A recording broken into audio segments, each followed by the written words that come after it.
And that's what's constantly happening in life is you start at the bottom, you build your way up, and just when you think I'm about to Everest, you're at the bottom of another Everest. The more resilient you become in what you learn, how quickly you can learn, and how adaptable you become in your career.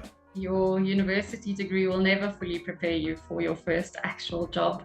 It does provide a great foundation, but you need that practical experience and really sink your teeth into the role and make it your own to actually feel like you're capable and competent in that new position. Welcome to Energy Careers, a segment of the Energy Conversations podcast dedicated to exploring opportunities in the dynamic world of the energy sector.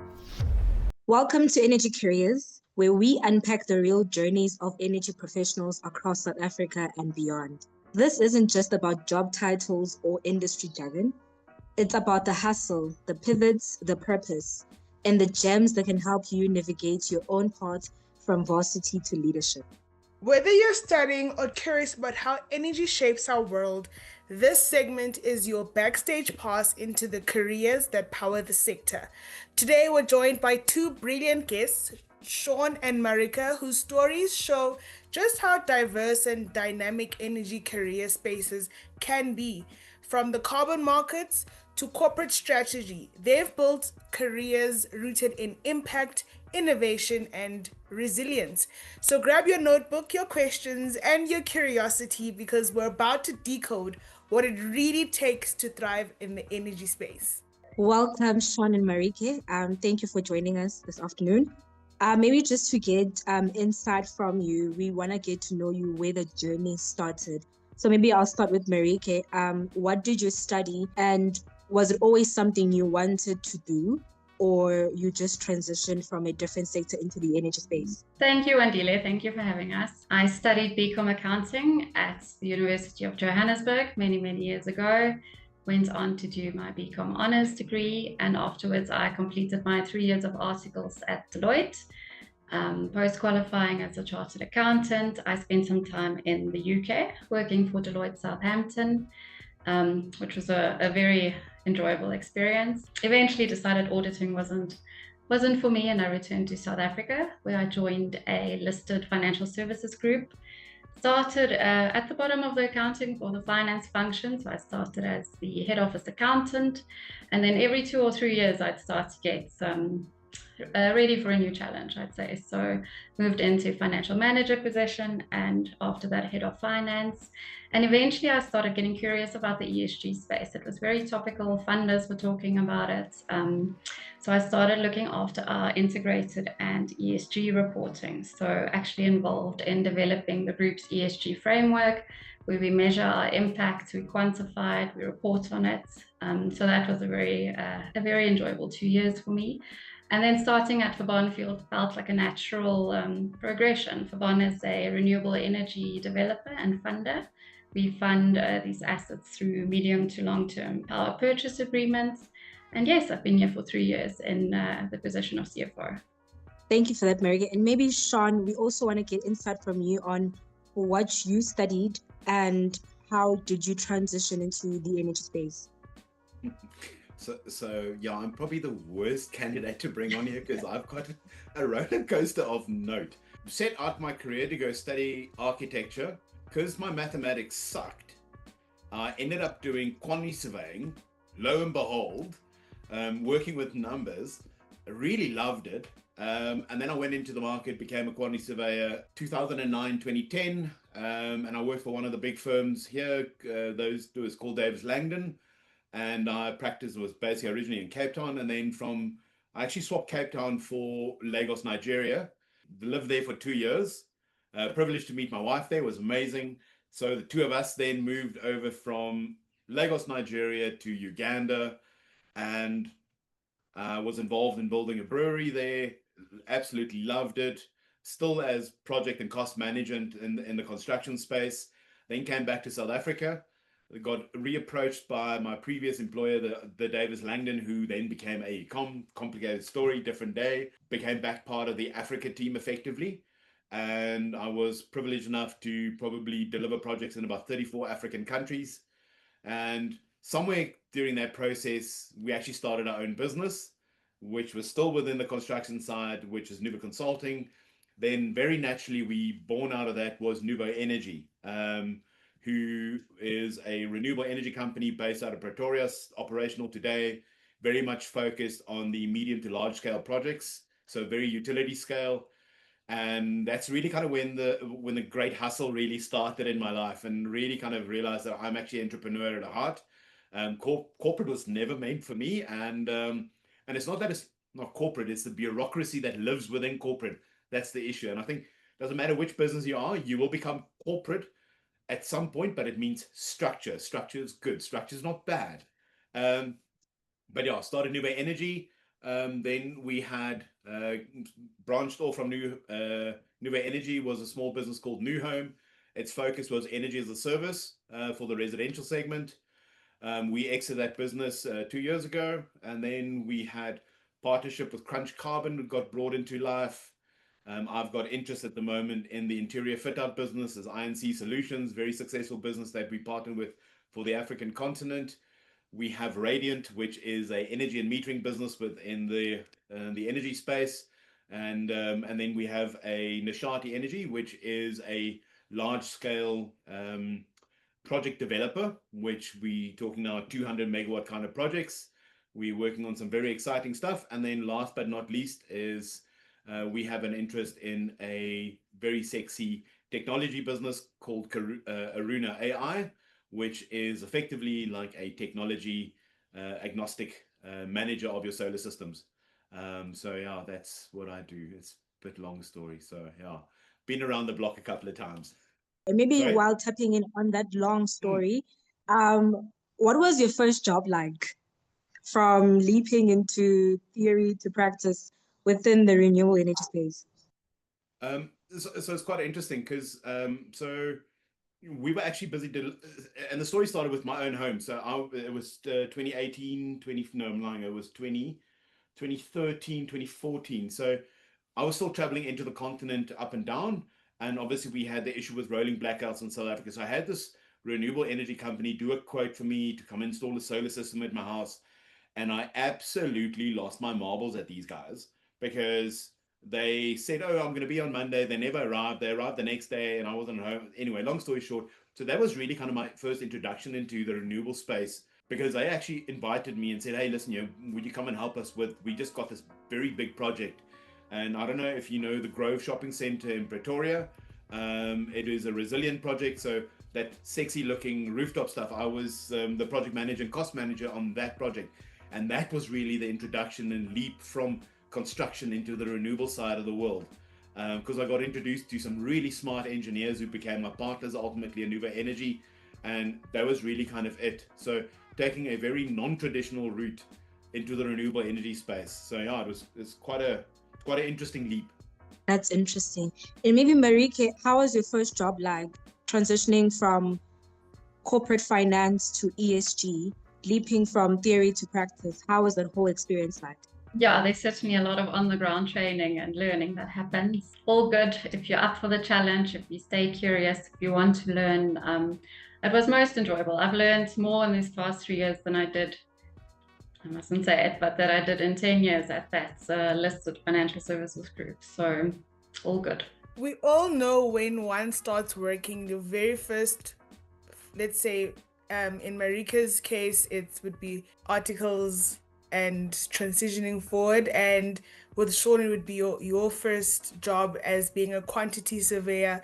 It's everything comes at you fast paced at 120, entering the professional world. We want to know, what were some of the biggest surprises when you entered the professional world, and were there any unwritten rules that you had to navigate? I think one of the things that was really interesting to me was the concept and notion of a hierarchy in any organization, and where you very quickly had to realize where you fit into, and being able to kind of like, okay, accept where you are and understand the growth that is required before you. But also kind of one of the key things for me was realizing that, oh, I finished university, I still don't know anything. And I think that was the reality. It's like, and I'm currently have had dealings with juniors coming through the system who walk out of varsity and go, don't worry, I am here. I know exactly what I'm doing. I'm going like, you know, nothing. Go sit in the corner. And it's part of that process to actually accept you now back to the bottom of the pyramid, effectively, of this new pyramid. And there's this, and that's what's constantly happening in life, is you start at the bottom, you build your way up, and just when you think I'm about to Everest, you're at the bottom of another Everest. And that Everest is, I think the more time you do the Everesting thing, the more resilient you become in what you learn, how quickly you can learn, and how adaptable you become in your career. And I have certainly been very able to, I've done a couple of Everests, might have been very low ones, but I think the willingness to learn constantly and realize that I'm almost always wrong, and willing to learn from my own mistakes constantly. And then one day you have this aha moment where you go, oh, is that how you're supposed to do it? Okay, cool, let's do it. And then that's like another kind of step up and a little notch on this constant thing. And it's like realizing that to the day that you put your head in the ground and you are buried 6 feet under or burned to ashes, whatever route you want to follow in life, you never stop learning. And that's the one thing that always be learning. That's the best I can do. It's like, don't ever accept that your current state of affairs is what it is going to be. If you're willing to learn, you're willing to grow, you can take the next step. And I think that's been the biggest kind of shake up for me, was that realizing that don't be complacent. You're now just at the bottom of another food chain.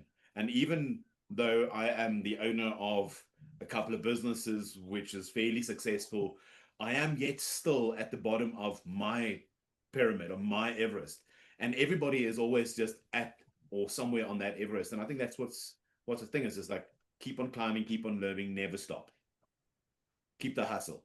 That is true. The moment you leave varsity, you feel like you know nothing. The past few years where you were studying, it feels like it was all nothing, and the real learning is actually on the job.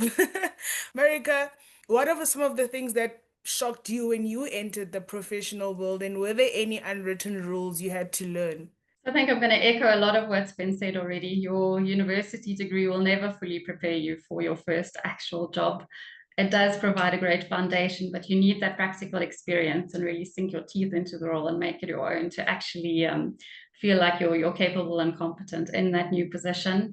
I'd say guard against complacency. I've seen many people join a role and they are happy to just continue doing that role for the next 20 years. I'd say if you stay curious, you're interested, you're looking at what's going on around you, and you offer your services, you'll see tremendous growth, and you never know where those opportunities could take you. And then, yeah, I guess just those deadlines are real. You think you're working hard at university, but join a listed environment and you'll learn about deadlines that can't be missed. And it teaches you a lot. It teaches you resilience, patience, all the things. That is actually so true. How did you go about then building credibility early on, especially in spaces where you're the youngest or the least experienced? I think your actions in the beginning speak louder than your words. So if you commit to doing a job by a certain time, you get that job done. You check your work, you make sure you submit good work that you're proud of, and that's well thought through. So I'd say that's a good place to start. I agree. I think, Marike, I think you nailed it on the head there. And I think the only thing that I can really add to that is just to say, I think you only have your reputation. So if you're going to say you did something, do it. Don't miss out on that part. Your reputation is ever. You can lose everything you have in life, but you only have your reputation. And if your reputation is, this is the person that does what they say they were going to do, you will go very far. And I think that is a huge part of it. So yeah, nailed it, Marike. Thank you. Maybe from your end, Marike, also just to get an understanding, when you pivot from finance into sustainability, what gave you the courage shift, and when did you know it's time to move on in your career? I think by that stage, I'd spent 8 years in the finance team, and I performed various roles within the team, and it gave me a very solid foundation to actually be able to comfortable to spread my wings. I think mentorship is very important. So if you can find a mentor that looks after you, challenges you, and is willing to teach you, that's invaluable as well. And then maybe also sharing with a younger person who just exited varsity or maybe started a few years within the working world and they want to move on or pivot their careers. How would you advise them that, okay, now you can move on, it's time, and where to from there? I think you'll know when the time is right. You'll start you'll start itching for a new challenge. I think you'll have to, if you switch industries completely, you'll have to be willing to be able to start at the bottom again, and as Shaun alluded to, climb that ladder to the top. So you have to be willing to put the work in, sacrifice a bit in the short term, but for long-term gain. If that's what you want to achieve and do with your life, then those sacrifices are fine. And maybe, Shaun, speaking on sacrifice, Yeah. You moved from social enterprise into climate innovation. What gave you the courage to shift, and maybe can give us a highlight of your energy career? What's interesting, and it's maybe a bit different for me to Marike, because I think obviously I'm very much I never thought I was an entrepreneur until you kind of get yourself head deep into stuff. I think my first year and a half first 2 years of my life was the worst. And it had everything included, the bank knocking on my door, coming to fetch my car kind of stuff. And those are the kind of things that you can't build resilience for. Nothing in the world can prepare you for those moments. But I think Afrikaans got quite a nice little word for it, vasbyt. And I think that, the ability to just kind of push through pain and push through difficult periods is really kind of what makes you want to kind of get to the next level. And I think ultimately that is what gets you to pivot points and say, well, this opportunity is not working, realizing it's not working, and then just pivoting and looking at where the opportunity lies and being eyes wide open in those scenarios. And for me, I think it was less about this is not working for me, but more oh, hang on, here is a kind of adjacent opportunity. And I'm going to give all the credit to my business partner, Andrew Stockel, and we opposites. He's quiet, cold, very kind of calculated, etc., where I'm a little bit more spacey and out there. And he's given me the freedom to go and explore other opportunities. And I think that's what really made it interesting for us. So that's really, if anything, I'd give him the credit for the opportunity to go and explore other opportunities to create new businesses. But whilst you're young, try everything. You have very little to lose effectively. So if you think you want to do something, go do it. Do it as a side hustle. Do it at 12 o'clock at night, 10 o'clock, 6 o'clock in the morning, or wherever it is, in between lunch breaks. And if it comes to fruition and it works, it will work. If you've got enough passion for it, it'll happen, all in good time. And just keep hustling. That's the only thing. Never stop. I think I'll take that advice for myself as well, because, I'm definitely up for that challenge. 100%. It's the only way to do it. Let's talk about purpose. Both of you work in spaces that go beyond profit. Shaun, you're deep in climate innovation and carbon markets, and Marike, you're steering sustainability strategy at a corporate level. How do you stay connected to purpose while navigating corporate or entrepreneurial pressures, and what does success look like for you now? And has that definition changed over time? So yes, it certainly has changed. Initially, you start off in your career going like, I want to be a billionaire. And you go like, no, I don't want to be that, please. But I think deep down for us, over time, we've realized that if we can empower and bring more people into our business and create more work, we're making a micro impact in the greater economy. And if there's enough players that makes micro impact, it turns into a macro impact. So for me, I am absolutely immensely proud of the fact that across all of our business, we've almost employed 80 odd people.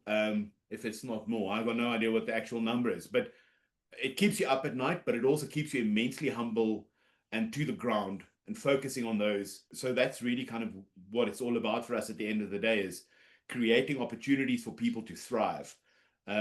we don't necessarily, you back people who's got a willingness to kind of want to grow, and you'll throw your weight behind them, and seeing that person really flourish and kind of grow to the next level.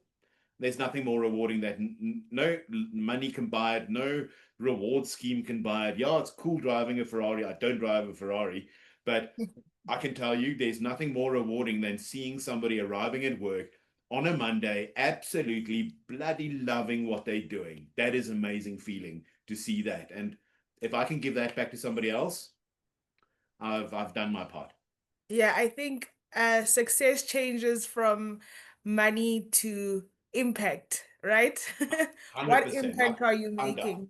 Undoubted. Marike, what does success look like for you, and how do you stay connected to your purpose? So that's a good question and a difficult one to answer. I think you need to back the right horse. So what I mean is you need to find a business, a partnership, a venture that aligns with your purpose in life. For me, those two things are culture and impact. So if you can find a business that encourages individualism, training, if culture is at the forefront of how you do business, your employees are highly regarded, you treasure them, you trust them, you grow them. That's very important to me. You want to go to work and enjoy the experience. You want to be surrounded by good people that you can trust and have good conversations and learnings from. So that's the first thing for me. And then the second is impact. So I love this country. I love South Africa. I want to help make it a better place. So in our product that we offer, so we do PPAs, which is long-term funding of renewable energy solutions. We help businesses save money. We give them power, which is obviously essential to keep their business operations going. We through that we encourage business resilience. We encourage job preservation, even job creation. So the impact it's tangible and it's measurable, and it's something that really excites me about my job. And maybe Marike, looking at what you just said, that impact speaks volume, right? What is that one skill or mindset you believe young people who want to enter the sector, who are entering the sector, must have to survive? I think perseverance and resilience are so important in this day and age. I think in order to make a success and find your place, you have to be able to start at the bottom and work your way up, and that will encourage you to look for new avenues and new opportunities, and ultimately find your place where you fit in, you have purpose, and you provide impact. So I think resilience is probably my top factor. And then maybe Shaun, looking at what you mentioned, that it's no longer about the financial part of it that makes it all fulfilling, but seeing someone coming in on a Monday morning feeling motivated. What is that one myth about energy careers you would like to burst for young professionals or our young listeners, essentially, who are entering into the energy space? I don't know if it might be a myth that the young professional would be entering into, but I think generally in the market, there's this perception and that the renewables market is becoming saturated. And I think nothing can be further from the truth. And I'm going to just use the residential kind of industry as an example. So there's two players coming in, and they are likely to spend north of 3.5 billion rand in the residential energy space. So I think the one thing that sometimes there's this perception that the market is saturated, etc. It's like we have got one of the lowest penetration of renewable energy markets in the world, and we have got some of the best kind of irradiation globally for renewables. So we are by no stretch of imagination in a depressed market, etc. I think there's other aspects that's holding us back. So the renewables energy kind of renewables market is still wide open. So if there's a perception to be popped as like, oh, it's a depressed market, or it's slow, or the growth is kind of tapered off, etc. It's like, I don't think we have.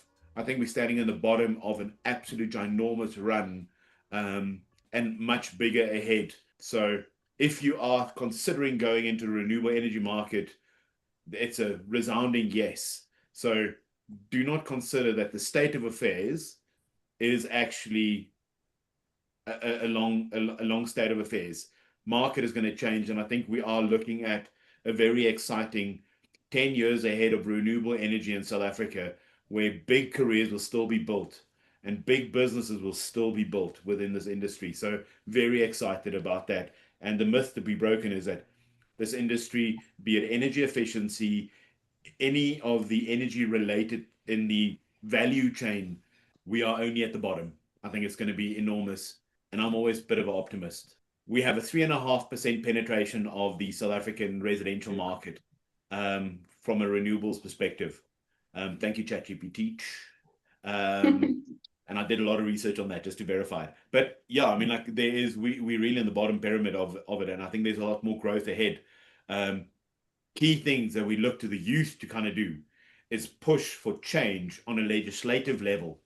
And really wanting to push that side of it, that's where there's lots of opportunity. So if we can kind of get legislation to play ball with us and allow private sector to do the business and public sector create the kind of pathway and the structures to within operate, I think that is a very kind of great space to be in. So that to me is a really important opportunity to and a myth to put down is to say the energy market is not depressed. We are literally sitting at the bottom end of a growing market. So yeah, that's it. My 5 cents.